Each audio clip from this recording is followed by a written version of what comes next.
fait un échauffement ici de 5 à 10 minutes. C'est de la proprio, de la mobilisation. Ensuite, on est sur un atelier.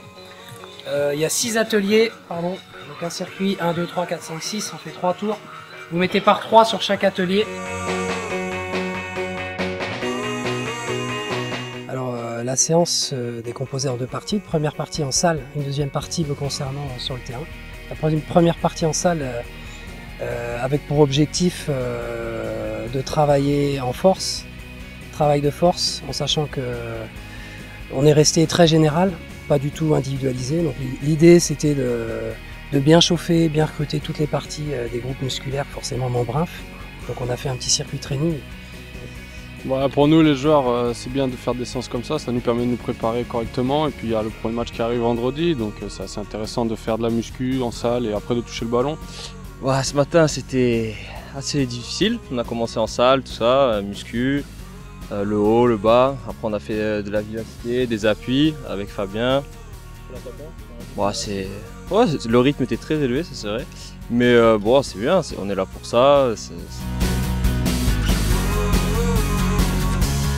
Ouais, après c'est difficile psychologiquement de ne pas avoir de club, mais je pense que ça se passe très bien, il y a des bonnes choses qui sont mises en place, il y a un bon état d'esprit de groupe, donc c'est très bien et puis ça va nous permettre de faire des bons matchs pour trouver un club. Ouais, je suis tout à fait d'accord, ça se passe très bien, on est vraiment dans un club, à part qu'on n'est pas chez nous et voilà, qu'on n'a pas de contrat, tout ça. Mais sinon, les infrastructures, tout ça, tout ce qui est mis en place au niveau des entraînements, c'est vraiment bien. Après, c'est sûr qu'il manque juste le fait d'être à la maison dans un club, quoi. Mais sinon, c'est très bien.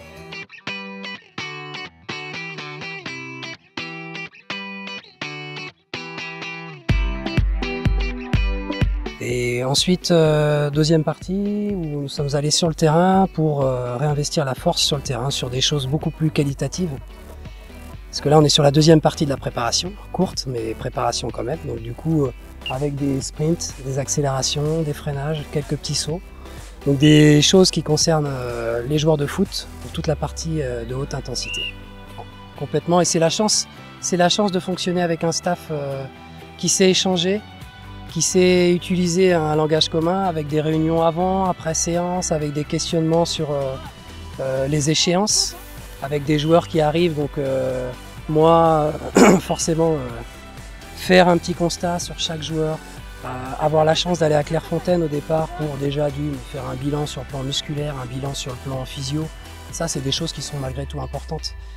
Franchement, c'est quand on est préparateur physique, qu'on aime le foot et qu'on aime l'esprit sportif, l'esprit qu'il y a dans un club, la partie échange, c'est vraiment une partie qui me tient vraiment à cœur et qui est vraiment importante parce que c'est ce qui fait qu'un projet naît, des résultats arrivent. C'est pas que le préparateur physique, c'est pas le coach, c'est pas que le kiné. C'est tous ensemble, on a un avis et une importance sur chaque domaine, ce qui concerne l'entraînement.